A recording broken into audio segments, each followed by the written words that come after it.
Bonjour à tous. On me demande de faire des petits réglages. On va aujourd'hui étudier un sujet qui nous concerne tous. Un sujet qui concerne la vie de tous les jours, mais pas seulement. C'est le sujet des décisions qu'on peut prendre. D'abord, je vais poser une question. Qui n'a jamais pris de décision ? Ah, tout le monde a pris des décisions. Des décisions dans sa vie, des décisions dans son existence, des projets de vie, voilà. Tout le monde est concerné par ces décisions. Et quand on est enfant de Dieu, se pose la question des décisions qu'on prend. Donc on va étudier cela et je vous invite d'abord à courber vos têtes et on va remettre ce moment entre les mains du Seigneur. Père Céleste, je veux te louer, te bénir, te rendre grâce. Toi, tu es un Dieu bon, un Dieu infini, un Dieu qui t'est révélé à ses enfants, qui nous parle à travers sa parole, qui nous enseigne à travers sa parole, qui nous transforme, nous change à travers ses paroles. Et nous voulons remettre encore ces instants entre tes mains, Seigneur. Nous te demandons vraiment d'être celui qui parle à nos cœurs, celui qui nous transforme, celui qui fait de nous celles et ceux qui t'honorent par nos vies. Nous voulons avoir des vies sanctifiées, nous voulons avoir des vies remplies de ton esprit, et nous voulons avoir des vies qui gardent ta parole dans nos cœurs, Seigneur. Sois élevé, sois béni au siècle des siècles, au nom de Jésus-Christ. Amen. Amen. Alors, la question qui se pose à nous, c'est comment prendre une décision, d'abord une décision selon la volonté de Dieu. Parce que c'est ça, en tant qu'enfant de Dieu, qui nous intéresse. Est-ce que, véritablement, la décision que je prends est selon la volonté de Dieu ? Parce que parfois, on présente les choses d'une certaine manière en disant « Est-ce que c'est une bonne décision ou est-ce que c'est une mauvaise décision ?» Mais finalement, la Bible ne voit pas les choses comme ça, la parole de Dieu. Est-ce que c'est une décision qui est selon la volonté de Dieu ? De fait, elle sera bonne. Ou est-ce que c'est une décision qui n'est pas selon la volonté de Dieu ? Je peux prendre une décision qui paraît bonne aux yeux du monde, mais qui n'est pas selon la volonté de Dieu. Je peux offrir tout un tas de cadeaux à des gens. Je peux aller en Ukraine sauver des réfugiés. Ça paraît bon, ça paraît bien, mais est-ce la volonté de Dieu pour moi en ce moment ? Si ce n'est pas la volonté de Dieu, j'ai rien à faire là-bas. Et c'est ça la question que chacun devrait se poser. La terre entière prend des décisions. Et en tant qu'enfant de Dieu, je peux prendre des décisions qui ne sont pas selon la volonté de Dieu, et pourtant mon plan réussit. Mais ça ne veut pas dire, c'est pas parce que mon plan réussit qu'il est selon le Dieu. C'est pas parce que ce que j'ai décidé arrive au bout que je suis selon la volonté de Dieu. Et c'est ça la grande question pour nous. Et parfois on sépare le spirituel et le terrestre. Alors pour tout ce qui est spirituel, on va chercher la volonté de Dieu. Mais dès qu'on s'intéresse à des projets professionnels, des projets de vie, des projets pour nos enfants, des projets pour notre famille, c'est du terrestre, alors là, la volonté de Dieu n'a plus cours. C'est moi qui décide, c'est moi qui impose ma volonté. Et puis, ce qui se passe, c'est que souvent, on vient à la porte de Dieu, ding dong, bonjour Dieu, voilà ce que j'ai envie de faire, est-ce que tu es d'accord ou pas ? Et on lui impose nos décisions, il n'a qu'à valider ce que nous avons déjà décidé. Dieu n'a qu'à être d'accord avec moi. Et c'est comme ça que nous fonctionnons. Alors on va voir comment la Bible présente les choses. Et ce que je vous propose, ce n'est pas de prendre tous les versets dans la Bible qui parlent des décisions, mais d'aller voir ce que faisait l'Église primitive, l'Église de Jésus-Christ au début dans Actes, et quelles sont les décisions qu'ils ont prises et comment ils ont fait. On va aller dans Actes chapitre 1 au verset 20.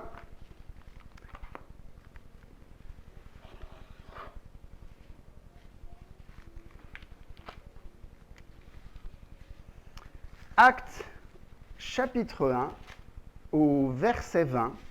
Eh bien, c'est juste après la Pentecôte. Non, pardon. C'est juste avant la Pentecôte. Et voici la première décision que l'Église va prendre quelque part, qui nous est en tout cas notifiée. Judas s'est pendu, le 12e apôtre, enfin celui qui était censé être le 12e apôtre. Et donc Pierre prend la parole et dit aux frères et aux sœurs, qu'est-ce que nous allons faire? Donc au chapitre 1, verset 20, il est dit, il est écrit dans le livre des psaumes que sa demeure devienne déserte et que personne ne l'habite et qu'un autre prenne sa charge. Il faut donc que parmi ceux qui nous ont accompagnés tout le temps que le Seigneur Jésus a vécu avec nous, depuis le baptême de Jean jusqu'au jour où il a été enlevé du milieu de nous, il y en ait un qui nous soit associé comme témoin de sa résurrection. Ils en présentèrent deux, Joseph, appelé Barsabas, surnommé Justus et Matthias, puis ils firent cette prière, Seigneur, toi qui connais les cœurs de tous, désigne lequel des deux tu as choisi, afin qu'il ait part à ce ministère et à cet apostolat que Judas a abandonné pour aller en son lieu. Ils tirèrent au sort et le sort tomba sur Matthias, qui lui fut associé aux 11 apôtres. Et on va juste revenir au verset 14. Il dit, tous d'un commun accord persévéraient dans la prière avec les femmes et Marie, mère de Jésus, et avec les frères de Jésus. On a là les ingrédients, les éléments pour prendre une bonne décision selon la volonté de Dieu. 1, ils persévéraient tous d'un commun accord dans la prière. C'est-à-dire ils étaient unis. Ils étaient ensemble dans le même objectif. Deuxièmement, que fait Pierre? Il cite la parole de Dieu. Et ça va être pour nous, on va voir 9 points, 10 points ce soir. Premier point essentiel, si je veux prendre une décision selon la volonté de Dieu, c'est de m'appuyer sur la parole de Dieu. Pierre, c'est la première quelque chose qu'il fait. Il n'est pas venu en disant, bon, moi, à mon avis, il faudrait qu'on en choisisse un 12e. Qu'est-ce que vous en pensez? C'est mon avis, mais qu'est-ce que vous en pensez? Il n'a pas dit ça, il dit, voilà ce que dit la parole. La parole nous demande d'en choisir un 12e. Et il se conforme à la parole de Dieu. Donc, pour toute décision, il faut d'abord que je me soumette à cette parole de Dieu. Est-ce que la décision que je vais prendre, elle est selon la parole de Dieu? Qu'est-ce que la parole de Dieu enseigne sur ce que je veux faire? Qu'est-ce que la parole de Dieu enseigne sur les projets que j'ai? Ça, c'est la base. Parce que si je commence à écouter les uns, les autres, ce qu'il y a sur Internet, sur YouTube, ce que dit un tel, ce que dit mon frère, ce que dit ma sœur, peut-être qu'il y a des bonnes choses dedans. Mais est-ce que c'est la parole de Dieu qui compte pour moi? On continue. Deuxième décision, Actes chapitre 2 au verset 37.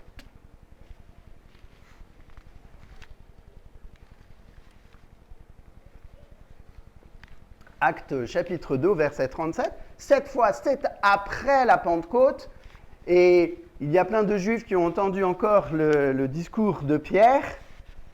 Et au verset 37, il est dit, après avoir entendu ce discours, ils eurent le cœur vivement touché et ils dirent à Pierre et aux autres apôtres, hommes, frères, que ferons-nous?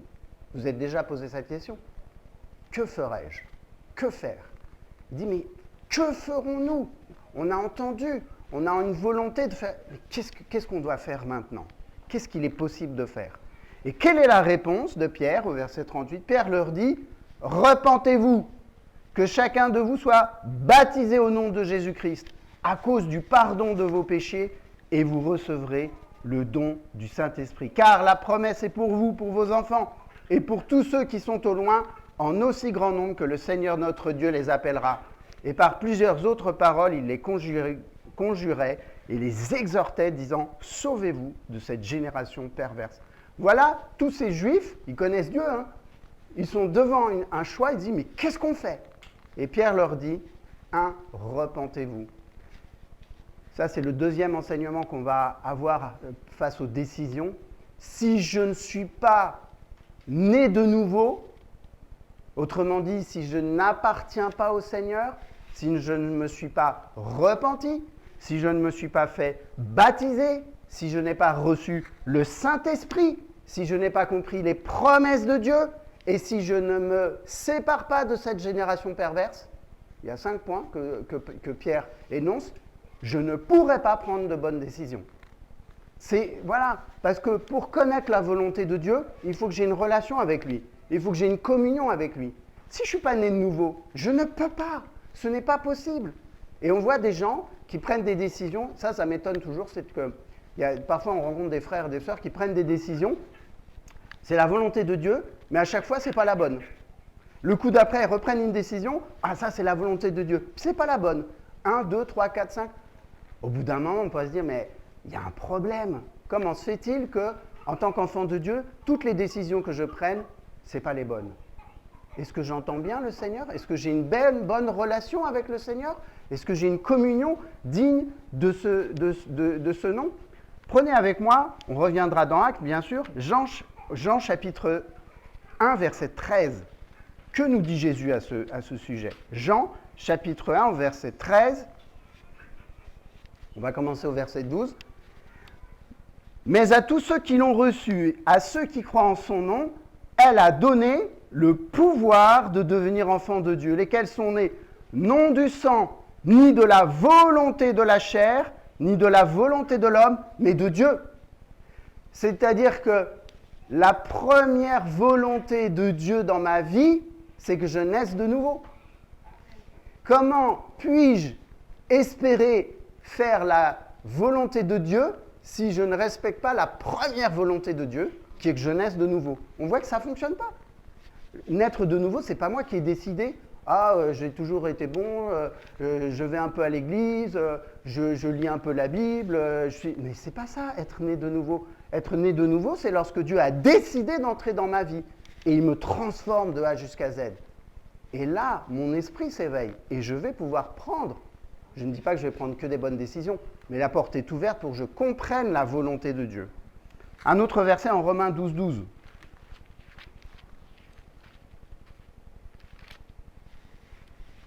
Romains chapitre 12, au verset 12, il est dit « Réjouissez-vous ». Alors, il y a un petit... Romains 12, 2, pardon. « Ne vous conformez pas au siècle présent, mais soyez transformés par le renouvellement de l'intelligence, afin que vous discerniez quelle est la volonté de Dieu, ce qui est bon, agréable et parfait. » Comment je peux discerner quelle est la volonté de Dieu? Il faut que mon intelligence soit renouvelée. Et comment peut-elle être renouvelée? C'est en naissant de nouveau. Je ne peux pas avoir d'intelligence renouvelée. Si je ne suis pas né de nouveau, mon intelligence, j'ai une intelligence. Dieu a donné de l'intelligence à tous les hommes. Mais c'est une intelligence charnelle, une intelligence qui est soumise au corps, à la chair et au péché. Comment puis-je espérer prendre des bonnes décisions selon la volonté de Dieu si moi-même je ne me soumets pas à la volonté de Dieu? Autrement dit, si je n'ai pas fait ce pas d'obéissance, de donner ma vie au Seigneur et de passer par les eaux du baptême et de naître de nouveau. Et c'est pour ça que beaucoup d'enfants de Dieu prennent des décisions qui vont dans tous les sens et qui ne sont pas selon la volonté de Dieu. Pourquoi? La question elle remonte bien avant. Ont-ils réellement reçu le Saint-Esprit? Alors on retourne dans Actes, chapitre 4, au verset 18, une autre décision.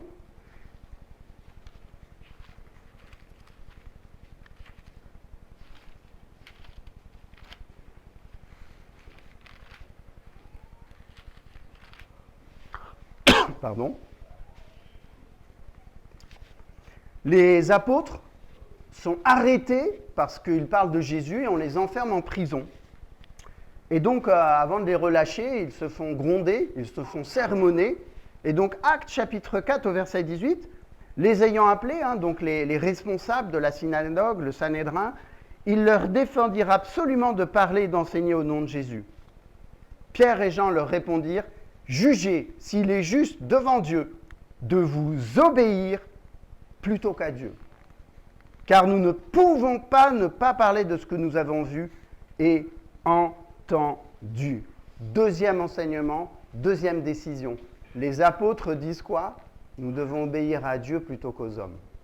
Et voilà, lorsque je veux prendre une bonne décision selon la volonté de Dieu, qui est-ce que j'écoute? Est-ce que je vais voir le pasteur? Pasteur, j'ai une décision à prendre, dis-moi ce que je dois faire. Voilà. Souvent on entend ça. Et le problème, c'est que souvent les gens ont pris des décisions seuls à la maison. Ils ont déjà arrêté les choses. Et quand tout va mal, ils viennent voir le pasteur. Ah, pasteur, ça va mal, regarde, oui, mais tu as pris une décision comme ça. Tu as pris une décision, est-ce que ta décision était selon Dieu? Donc les gens viennent quand c'est trop tard, bien souvent. Alors Dieu fait grâce, Dieu rattrape les choses. Mais ce que nous enseigne ce verset, toute bonne décision doit se faire devant Dieu, d'après la volonté de Dieu. Ce n'est pas la volonté des hommes qui doit diriger dans ma vie. Et il y a un homme que je ne dois pas écouter parmi tous. Il y a un homme de qui je dois me méfier le plus possible ici, c'est de moi-même. Voilà. Le premier homme que je ne dois pas écouter, c'est moi. Ou la première femme, vous comprenez? Parce que si je m'écoute moi, je prends une décision selon l'homme et pas selon Dieu. Autrement dit, c'est comme si les apôtres disaient « Dieu nous demande de parler de lui, mais on est d'accord avec vous, on va arrêter, parce qu'on écoute les hommes. » Et ça, c'est très dangereux. Je me retrouve dans des situations où je prends mes propres décisions, Dieu n'a qu'à les approuver, ça c'est son problème, il n'a qu'à se soumettre à ce que j'ai décidé, mais c'est mon projet, c'est ma décision, c'est moi qui ai décidé. Et tout ça, ça doit être sorti de notre vie. Regardez avec moi Éphésiens chapitre 1, au verset 3.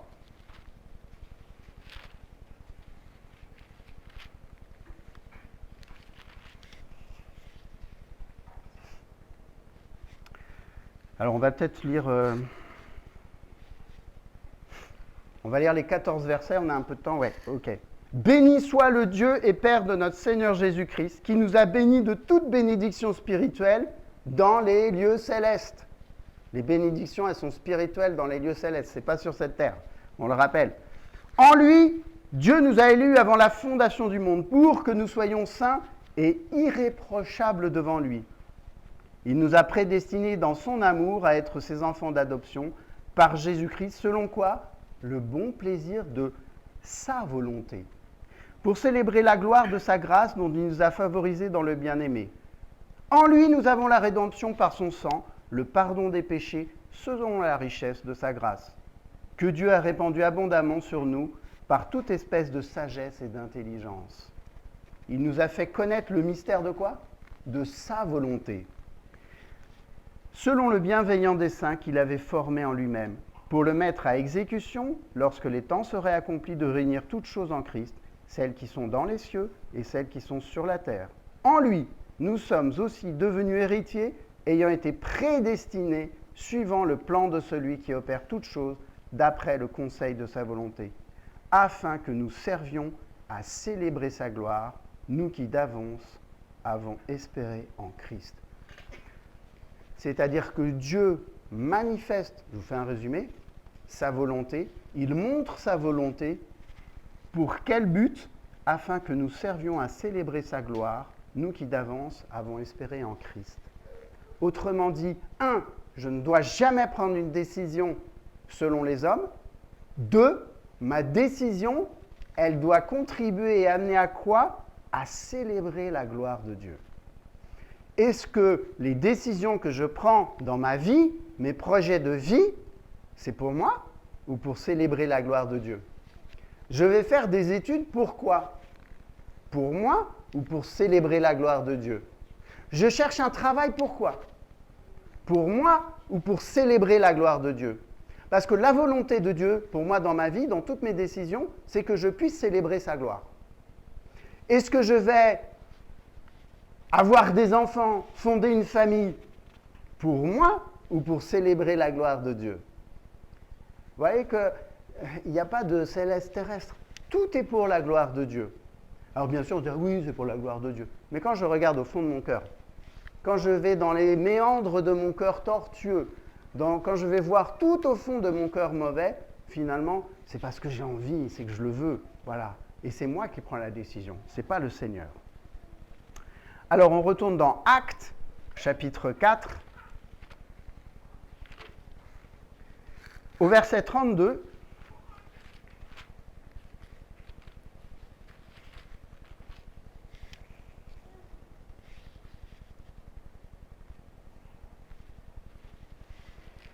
Et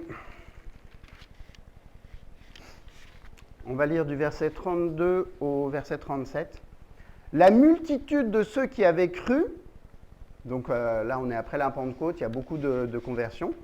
La multitude de ceux qui avaient cru n'était qu'un cœur et qu'une âme. Nul ne disait que ses biens lui appartenaient en propre, mais tout était commun entre eux.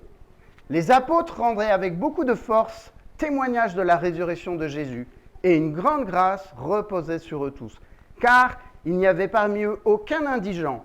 Tous ceux qui possédaient des champs ou des maisons les vendaient, apportaient le prix de ce qu'ils avaient vendu, et le déposaient aux pieds des apôtres, et l'on faisait des distributions à chacun selon qu'il en avait besoin. Joseph, surnommé par les apôtres Barnabas, ce qui signifie fils d'exhortation, lévite, originaire de Chypre, vendit un champ qu'il possédait, apporta l'argent et le déposa aux pieds des apôtres. Ah, ça c'est très intéressant. Voilà l'église primitive, les premiers chrétiens, ils vendent tout ce qu'ils ont, ils mettent tout en commun pour aider les pauvres et ceux qui n'ont rien au milieu d'eux. Qu'est-ce que ça nous enseigne?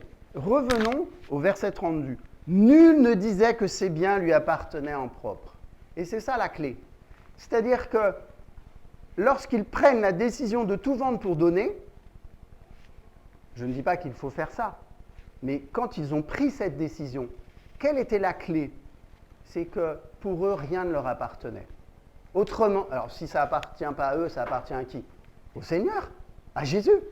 Et si je veux prendre des bonnes décisions selon la volonté de Dieu, je dois accepter ça. Ça, c'est le 4e principe qu'on va retenir. Tout appartient à Dieu et au Seigneur Jésus. Donc, pour moi, c'est facile. C'est facile de me séparer d'une maison. C'est facile même d'acquérir une maison. Je vais faire la bonne décision si c'est pour le Seigneur.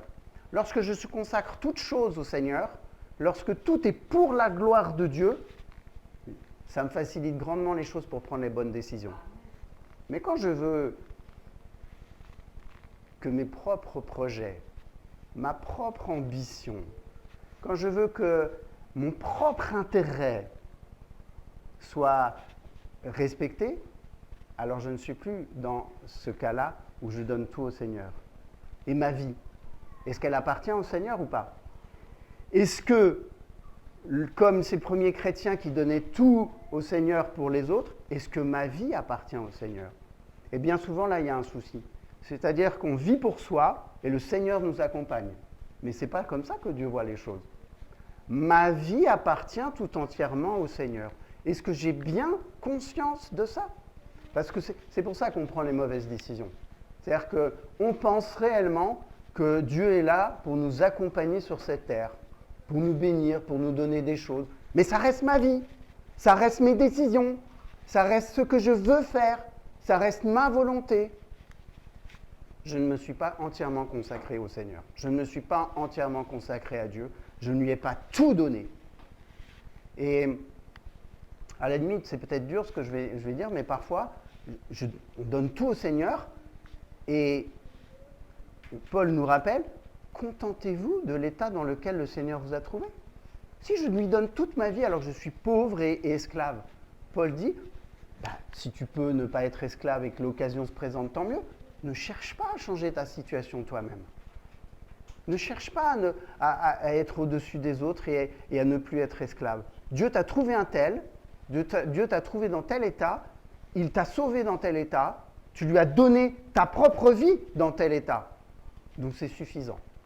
Je ne sais pas si on comprend bien ces enseignements de l'apôtre Paul. Parce que qu'est-ce qui se passe? Nous, on dit, attention, moi je suis esclave, mais maintenant que je suis un enfant de Dieu, il faut que je me sorte absolument de cela, il faut que toutes les bénédictions pleuvent, il faut que je sois le maître de tout. On sort du plan de Dieu. Laisse Dieu faire. S'il veut te sortir de là, il le fera. S'il veut te combler de choses, il va le faire. Il sait le faire, il l'a déjà fait. Mais qu'est-ce que je cherche dans ma vie? En tant qu'esclave, je cherche la volonté de Dieu, je cherche à le satisfaire, je cherche à manifester sa gloire, ou est-ce que je cherche mon propre intérêt? Alors on continue, acte 5, au verset 1. On a vu cet homme, Barnabas, Joseph, qui a donné son champ, qui a vendu son champ, qui a tout donné. et qui était honnête. Il savait pourquoi il le faisait. Et on va voir, vous connaissez cette autre partie, Actes chapitre 5, verset 1. Mais un homme nommé Ananias, avec Saphira sa femme, vendit une propriété et retint une partie du prix, sa femme le sachant. Puis il apporta le reste et le déposa aux pieds des apôtres. Pierre lui dit, Ananias, pourquoi Satan a-t-il rempli ton cœur au point que tu mentes au Saint-Esprit et que tu aies retenu une partie du prix du champ? S'il n'avait pas été vendu, ne te restait-il pas? Et après qu'il ait été vendu, le prix n'était-il pas à ta disposition? Comment as-tu pu mettre en ton cœur un pareil dessein? Ce n'est pas à des hommes que tu as menti, mais à Dieu. Ananias, entendant ces paroles, tomba et expira. Une grande crainte saisit tous les auditeurs. Lorsque je prends une décision et que je cherche la volonté, je dois faire très attention de ne pas mentir à Dieu, de ne pas mentir à moi-même et de ne pas mentir aux autres. Le père du mensonge, c'est Satan. Et Dieu ne blague pas avec ça, avec le mensonge. Et c'est quelque chose souvent qu'on ne prend pas assez en compte. Lorsque je suis hypocrite dans ma prise de décision, lorsque je suis dans le mensonge dans ma prise de décision, alors peut-être que je vais prendre une décision et que apparemment ça va bien se passer. Mais j'ai un gros problème avec le Seigneur. Et un jour, il va y avoir un coup de bâton. Pour Ananias, c'était terrible. Tout de suite, tac, il est mort. Mais lorsque je prends des décisions qui ne sont pas selon Dieu, et qu'en plus, je fais semblant que ce soit selon Dieu, c'est ce qu'a fait Ananias. Pierre lui dit, mais tu fais ce que tu veux, si tu veux vendre ton champ, vends-le. C'est pas la peine de dire que tu as tout donné pour Dieu. Autrement dit, tu es un hypocrite, tu fais semblant, tu prends des fausses décisions. Et ça, c'est terrible. On va aller voir Jacques chapitre 1, verset 22. On va approfondir un petit peu cet aspect des décisions, parce qu'on est tous concernés.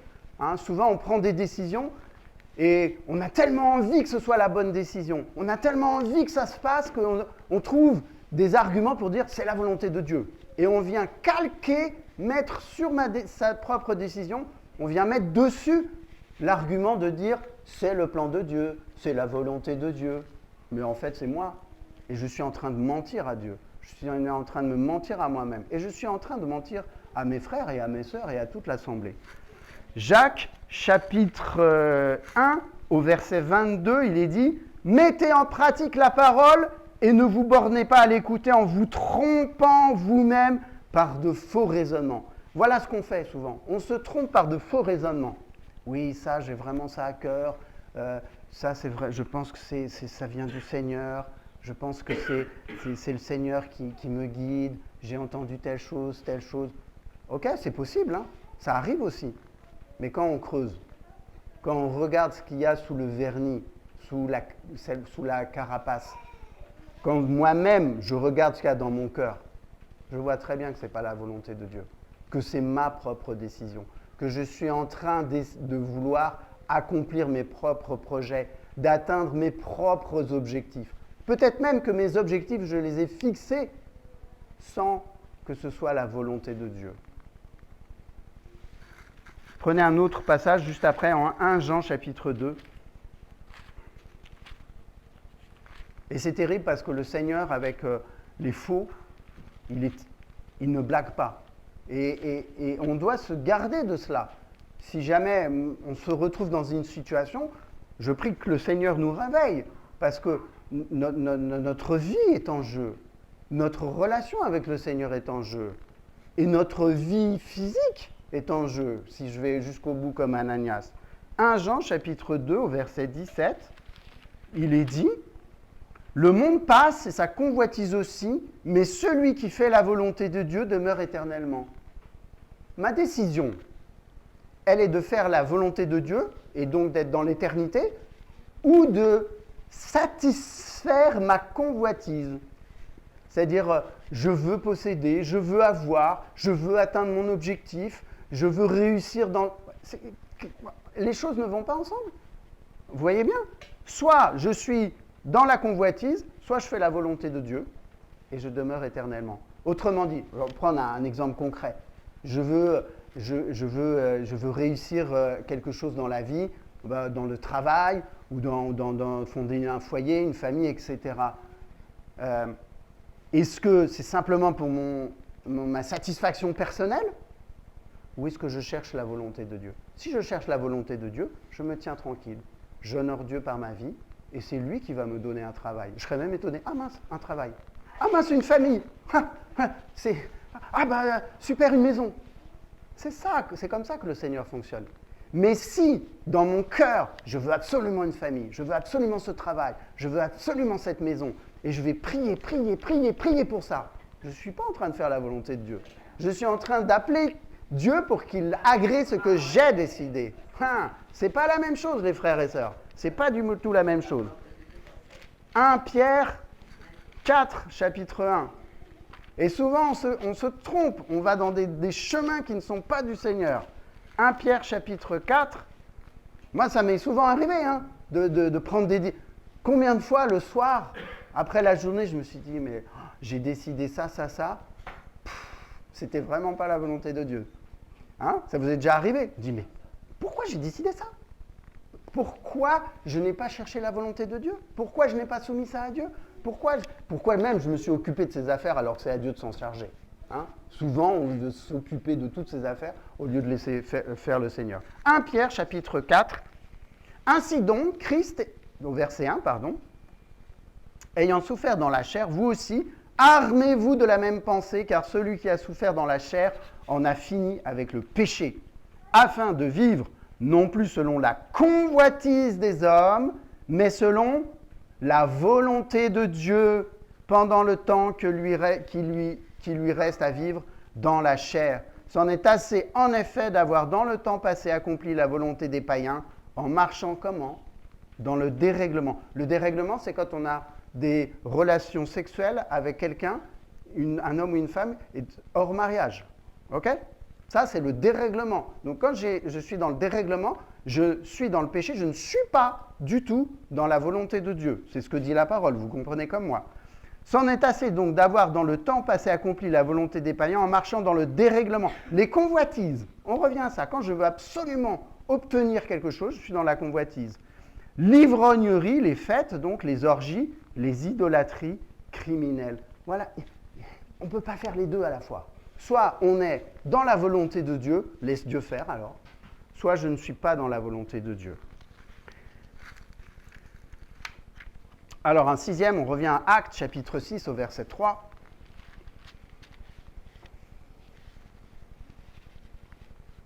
Actes, chapitre 6, au verset 3. Vous connaissez, voilà, dans l'église des premiers temps, on donne aux veuves, les femmes qui n'ont plus de mari, on leur donne de quoi subvenir à leurs besoins, on leur donne de la nourriture, on leur donne des habits, voilà, on aide les personnes pauvres. Et il y a des femmes juives, des veuves juives qui vivaient en Israël et des veuves juives qui vivaient dans le monde grec qu'on appelle helléniste. Et voilà, la répartition n'est pas la bonne, c'est-à-dire qu'on donne plus aux femmes juives d'Israël qu'aux femmes juives du monde grec. Donc il y a une injustice quelque part. Donc il faut prendre une décision. Voilà, les apôtres vont prendre une décision. On va regarder comment ils font pour prendre cette décision. Actes chapitre 6 au verset 3, il dit « C'est pourquoi, au verset 2, les 12 convoquèrent la multitude des disciples et dirent « Il n'est pas convenable que nous laissions la parole de Dieu pour servir aux tables. » Donc il n'est pas convenable qu'ils arrêtent d'évangéliser, d'enseigner pour servir aux tables. C'est un service très simple, c'est-à-dire donner de quoi manger à la table. C'est pourquoi, verset 3, frères, choisissez parmi vous 7 hommes de qui l'on rende un bon témoignage, qui soit plein d'Esprit Saint et de sagesse, et que nous chargerons de cet emploi. Et nous continuerons à nous appliquer à la prière et au ministère de la parole. Cette proposition plut à toute l'assemblée, et ils élurent Étienne, homme plein de foi et d'Esprit Saint, Philippe, Prochor, Nicanor, Timon, Parménas et Nicolas, prosélytes d'Antioche. Ils les présentèrent aux apôtres qui, après avoir prié, leur imposèrent les mains. Qu'est-ce qu'ils font? Ils vont prendre une décision pour que la distribution ait lieu et ils vont fixer des critères pour choisir la personne. On est en train de se demander qui va être garçon de café. C'est ça. Là, j'essaye de revenir un peu dans notre monde. On est en train de se demander qui va pouvoir travailler au drive du McDonald's. Vous comprenez? C'est ça qui se passe. Hein? Donner de la nourriture aux autres. On est en train de se demander qui va nettoyer les tables du McDonald's. Vous voyez, c'est cette décision-là qu'ils sont en train de prendre. Quelque chose qui, pour nous, est une décision banale. Quels critères ils donnent?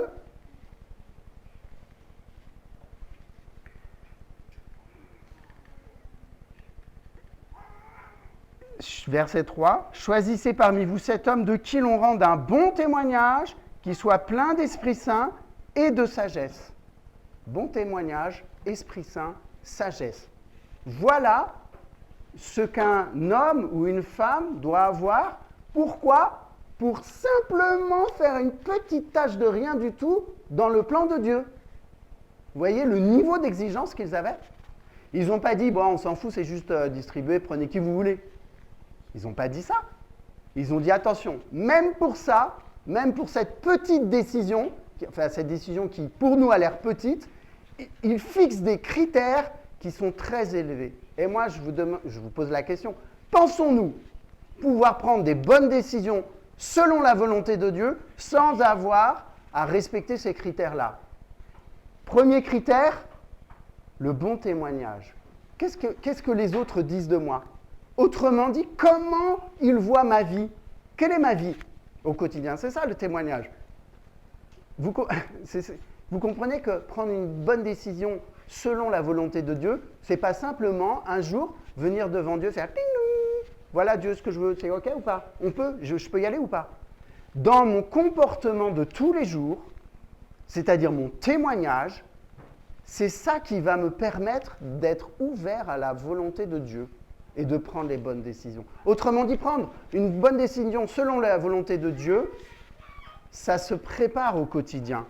Et moi, posons-nous la question, qu'est-ce que les gens disent autour de vous? C'est pas simplement se dire, ah, il y a des ragots ou quoi. Est-ce que votre témoignage, est-ce que votre vie est en accord avec ce que vous croyez? Est-ce que ça manifeste effectivement que la volonté de Dieu, que la grâce de Dieu est dans votre vie? Deuxième critère, il faut être plein d'Esprit Saint. C'est-à-dire que ce sont des gens qui avaient une vie de sanctification, voilà, une relation avec le Seigneur, et ils étaient remplis d'Esprit Saint. Autrement dit, je pourrais pour la poser la question autrement. Est-ce que, en tant qu'enfant de Dieu, on peut constater que les autres, vos frères, vos sœurs, peuvent venir vous poser la question? Enfin, lui, je sais qu'il est... Elle, je sais je sais que c'est une femme qui est sage, je vois sa façon de vivre, elle est pleine d'Esprit Saint. Je vais pouvoir aller lui dire, qu'est-ce que tu penses de ça? Est-ce que tu veux bien prier avec moi? Ou est-ce que les gens vous évitent? Parce qu'ils savent que lui ou elle, c'est même pas la peine de lui poser la question parce que je vois déjà dans sa vie que ça ne va pas. Cette personne n'est pas remplie d'Esprit Saint. Et troisième critère, être plein de sagesse. Alors ça, c'est difficile à évaluer. Hein. Comment, voilà. La sagesse, c'est quoi? Comment on peut définir? S'il te plaît, Noé. La sagesse, ça fait un moment que je vous vois. Doucement. La sagesse, c'est quoi? Le début de la sagesse, c'est quoi? C'est la crainte de l'Éternel. Alors, est-ce que dans ma vie, je respecte Dieu, je crains l'Éternel? Ou est-ce que c'est juste le dimanche, j'arrive de temps en temps le samedi, ou est-ce que toute la semaine, je crains l'Éternel? C'est-à-dire que si je veux, rembobine le film, on est en train de parler de savoir, est-ce que vous allez pouvoir nettoyer la table du McDo? Alors, vous vous rendez compte que pour les grandes décisions dans ma vie, des projets de vie, si je ne respecte pas ça, je vais avoir de gros problèmes. Finalement, je vais prendre quand même des décisions parce que tout le monde en prend. Les païens prennent des millions et des millions de décisions, mais elles ne sont pas selon la volonté de Dieu. Lorsqu'on parle de sagesse, je peux aussi me tester. Est-ce que quand je propose quelque chose, est-ce que quand je dis quelque chose, les gens sont à mon écoute et que ça les fait avancer ou pas? Alors une autre décision en acte 13, on avance quand même. Il nous en reste 3 décisions avec 3 critères. Acte chapitre 13 au verset 1.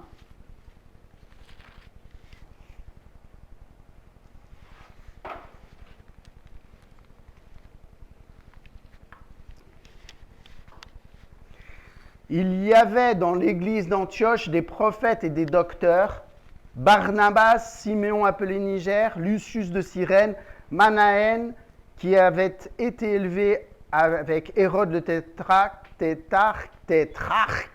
et Saul. Pendant qu'ils servaient le Seigneur dans leur ministère et qu'ils jeûnaient, le Saint-Esprit dit, « Mettez-moi à part Barnabas et Saul pour l'œuvre à laquelle je les ai appelés. » Alors, après avoir jeûné et prié, ils leur imposèrent les mains et les laissèrent partir. Voilà une belle décision qui est prise par l'Église. Et je serais tenté de dire, ont-ils vraiment pris une décision? C'est le Seigneur qui a décidé. Et ce qui est intéressant, c'est de voir quelles sont les conditions qui ont permis à ce que la décision du Seigneur soit dévoilée. 1. Verset 2. Pendant qu'ils servaient le Seigneur dans leur ministère. Ah, ça c'est très important. Le ministère, ce n'est pas juste des grands ministères. Vous pouvez arrêter, s'il vous plaît, ça, la bouteille et le bruit? C'est possible ou pas? Pose-moi cette bouteille. J'ai l'impression que c'est des enfants. Ça fait... Hein? Arrêtez, s'il vous plaît. Puis tout à l'heure, vous faites des battle flips ou je ne sais pas quoi, là, des trucs de... Hein? Alors, je reprends. Pendant qu'ils servaient le Seigneur dans le ministère et qu'ils jeûnaient, si je veux prendre des décisions selon la volonté de Dieu, il est impératif que je serve le Seigneur. Alors, ce n'est pas juste être présent de temps en temps ici. Est-ce que, dans mon cœur, j'ai la volonté d'être au service du Seigneur? Parce que si, toute ma vie, le reste du temps, je fais comme bon me semble, et que je vais, comme à l'ancien temps, consulter le Seigneur quand bon me semble, ça ne fonctionne pas. Le Seigneur ne va pas venir alimenter. Alors, il peut le faire, des fois il le fait. Ça, il est miséricordieux, il déverse sa grâce sur tout le monde. Mais ce n'est pas ce que la Bible nous enseigne. Les apôtres, ils étaient là, ils servaient le Seigneur.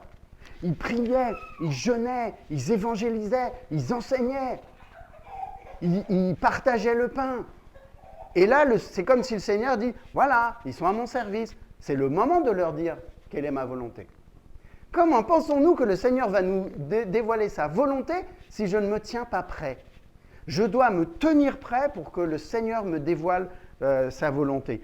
Et en plus, il jeûnait. Voilà. Alors, jeûner, bien sûr, ça veut dire se priver de nourriture. Mais quel est le symbole, la signification du jeûne? C'est de dire, Seigneur, nous ne savons pas. Lorsque je jeûne, c'est comme si je disais au Seigneur, Seigneur, je ne sais pas ce qu'il faut faire. Seigneur, je ne peux pas prendre de décision. Seigneur, je suis incapable de faire quoi que ce soit. Donc je jeûne et je m'humilie devant toi. Et c'est ce qu'il faisait. Et tac, le Saint-Esprit est venu, il a dit quoi? Mettez-moi à part Barnabas Saul. Alors on pourrait s'arrêter là, dire, bah c'est bon, le Saint-Esprit a parlé. Hein? Jésus m'a dit, le Saint-Esprit m'a dit, ok. Et qu'est-ce qu'ils font après? Après avoir jeûné et prié, ils imposèrent les mains. C'est pas fini. Ils disent, ok, le Saint-Esprit nous a parlé, mais on va bien vérifier, prendre le temps d'être sûr que c'est la bonne décision. Que ce ne soit pas non plus quelqu'un qui dit ça comme ça. Est-ce qu'on prend tout ce temps pour prendre des décisions? Alors, là, encore une fois, des décisions de vie, des projets de vie, des choses qui sont importantes dans ma vie. On va aller en 1 Jean chapitre 5, verset 14. Je vais prendre un petit peu de temps aujourd'hui, mais 1 Jean chapitre 5 au verset 14. Nous avons auprès de lui cette assurance que si nous demandons quelque chose selon sa volonté, il nous écoute. c'est pas demander quelque chose qui me fait plaisir, c'est pas demander quelque chose que j'ai envie, c'est pas demander quelque chose que j'ai décidé, c'est selon sa volonté. Et comment je vais connaître sa volonté si je ne respecte pas tous les points qu'on vient de voir? Autrement dit, quelque part, vous voyez qu'on avance dans quelque chose. Comment prendre une bonne décision selon la volonté de Dieu? C'est de ne pas prendre de décision, quelque part. C'est que la volonté de Dieu se fasse. Que ce soit lui qui soit aux commandes, que ce soit lui qui dirige. Alors bien sûr, au moment d'agir, il va bien falloir que moi je fasse quelque chose. Mais c'est vraiment lui qui me dit, maintenant fais ça. Maintenant va là. Maintenant décide ça. Maintenant mets ça en œuvre. Ne fais pas ça. Ne va pas là. Il faut qu'on soit à l'écoute de plus en plus de ça. Allez, on retourne dans Actes, chapitre 15. Et il ne nous reste que 2 décisions. Alors, on pourrait en prendre plus, bien entendu, mais Actes, chapitre 15, au verset 1. Un gros problème survient dans l'Église des premiers temps. Actes, chapitre 15, verset 1. Quelques hommes venus de Judée enseignaient les frères en disant « Si vous n'êtes circoncis selon le rite de Moïse, vous ne pouvez être sauvés. » Problème de doctrine dans l'Assemblée et dans l'Église. Il va falloir prendre une décision. On se circoncis ou on ne se circoncis pas? Il va falloir prendre une décision. On va voir comment ils ont fait. Au verset 2, Paul et Barnabas eurent avec eux un débat, une vive discussion, et les frères décidèrent que Paul et Barnabas et quelques-uns des leurs monteraient à Jérusalem vers les apôtres et les anciens pour traiter cette question. Après avoir été accompagnés par l'Église, ils poursuivirent leur route à travers la Phénicie et la Samarie, racontant la conversion des païens, et ils causèrent une grande joie à tous les frères. Arrivés à Jérusalem, ils furent reçus par l'Église, les apôtres et les anciens, et ils racontèrent tout ce que Dieu avait fait avec eux. Voilà. Gros problème. Paul et Barnabas ne vont pas traiter cette question seuls. Ils vont faire appel à qui?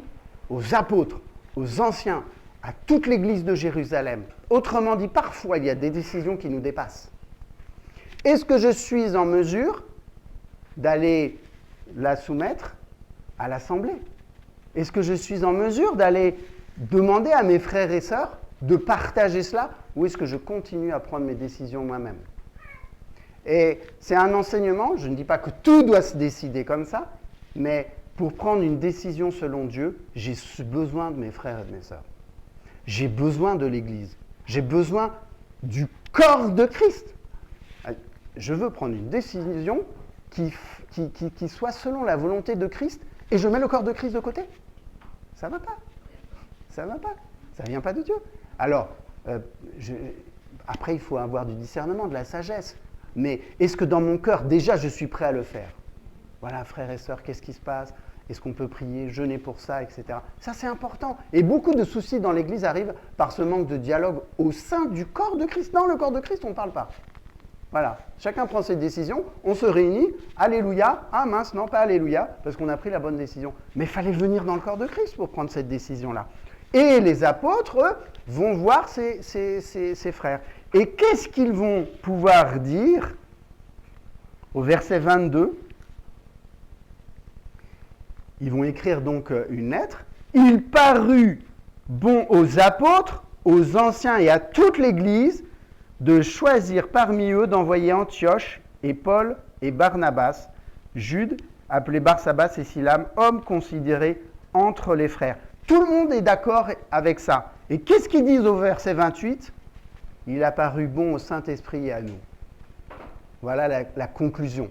C'est-à-dire que, 1, ils ont une décision importante à prendre par rapport à la circoncision. 2, ils vont la soumettre aux frères et sœurs, au corps de Christ. 3, le corps de Christ est d'accord. Et quelle est la conclusion? C'est le Saint-Esprit qui nous dirige. Ne pensons pas que nous sommes uniquement conduits par le Saint-Esprit en solitaire. Oui, il le fait. Mais il y a beaucoup de cas où le Saint-Esprit veut nous conduire dans l'assemblée, dans le groupe, dans le corps de Christ. Les apôtres n'y ont pas échappé. Pourquoi moi pourrais-je y échapper? Et beaucoup de décisions seraient prises selon la volonté de Dieu si on se soumettait à ça. Venez avec moi dans 1 Corinthiens chapitre 1, verset 10. Paul leur dit aux Corinthiens qui font n'importe quoi, « Je vous exhorte, frères, par le nom de notre Seigneur Jésus-Christ, à tenir tous un même langage, à ne point avoir de division parmi vous, mais à être parfaitement unis dans un même esprit et dans un même sentiment. » Un même sentiment. Et quand vous allez voir le grec, le mot qui est utilisé par sentiment, ça veut dire quoi? Ça veut dire un avis concernant ce qui doit être réalisé. Autrement dit, vous devez avoir le même avis concernant ce qu'il faut faire.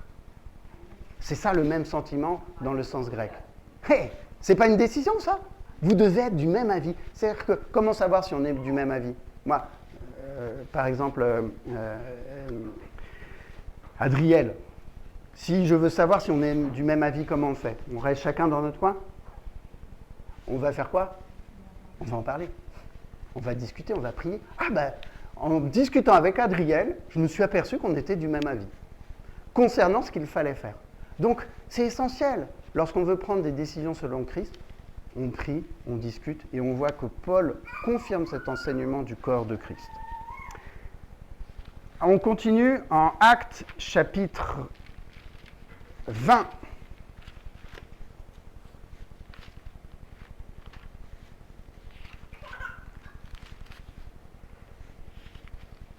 Et vous savez, ça cause des soucis, c'est qu'on prend des décisions sans l'Assemblée, et quand on les amène dans l'Assemblée, l'Assemblée n'est pas forcément du même avis.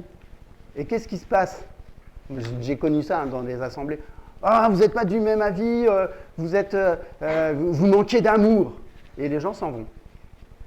Là, le premier argument, vous manquez d'amour.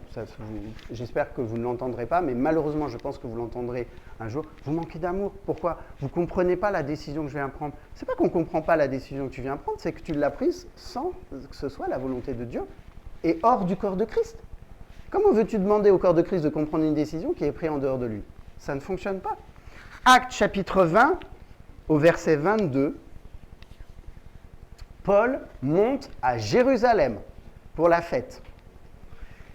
Et que nous dit au verset 22 ? Maintenant voici, lié par l'Esprit, je vais à Jérusalem, ne sachant pas ce qui m'y arrivera. Seulement, de ville en ville, l'Esprit Saint m'avertit que des liens et des tribulations m'attendent. Paul va à Jérusalem et il sait qu'il va souffrir, il sait qu'il va avoir des problèmes, il sait qu'il va être enchaîné, emprisonné. Ok ? Et il prend la décision d'y aller quand même. On pourrait se dire, non, j'y vais pas. Il prend la décision d'y aller quand même. La première chose, c'est que dans une décision, le Saint-Esprit doit nous convaincre que c'est la bonne décision. Il nous alerte, il nous prévient des difficultés, des problèmes ou des victoires.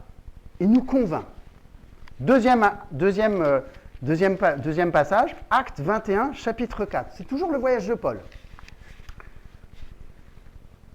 Nous trouvâmes les disciples et nous restâmes là 7 jours. Les disciples, poussés par l'Esprit, disaient à Paul de ne pas monter à Jérusalem. Alors c'est bizarre. L'Esprit lui dit, tu montes à Jérusalem et tu vas souffrir. Et après, l'Esprit utilise des frères pour le dire à Paul, ne monte pas à Jérusalem. Le deuxième rôle du Saint-Esprit, c'est de nous éprouver. Est-ce qu'on est une girouette? Ou est-ce qu'on a une relation telle avec le Saint-Esprit qu'on sait que la décision là, elle est la bonne? Quand bien même des frères et des sœurs viendraient s'opposer à moi, je sais d'où vient la décision. Et je ne vais pas changer. Paul n'a pas changé. Et vous voyez le jeu du Saint-Esprit? C'est simple.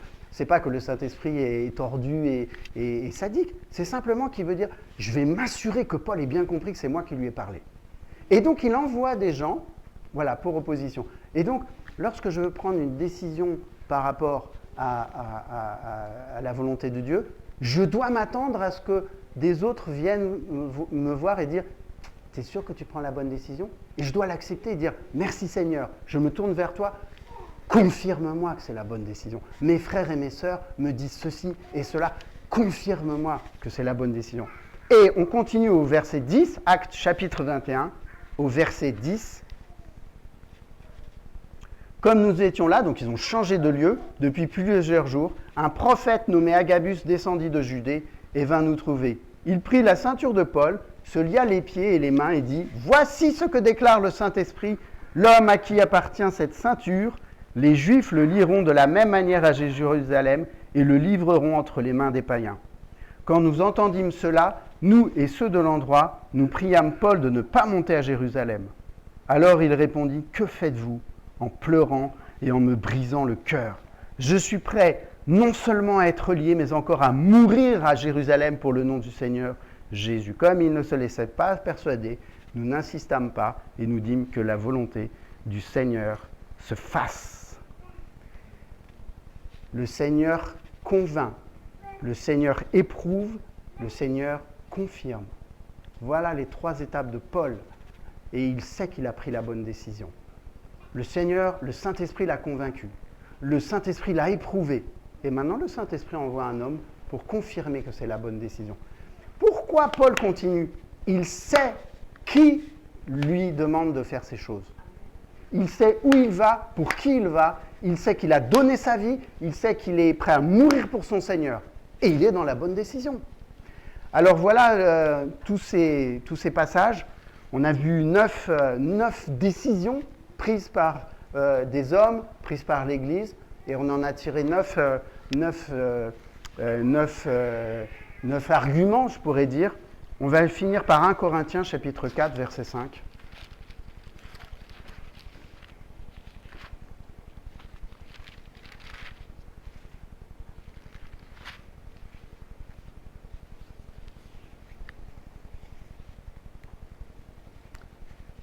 Parce qu'au final, tout ce qu'on vient de dire, c'est pour notre propre vie. Mais quel pourrait être mon regard sur la vie de mon frère ou de ma sœur ?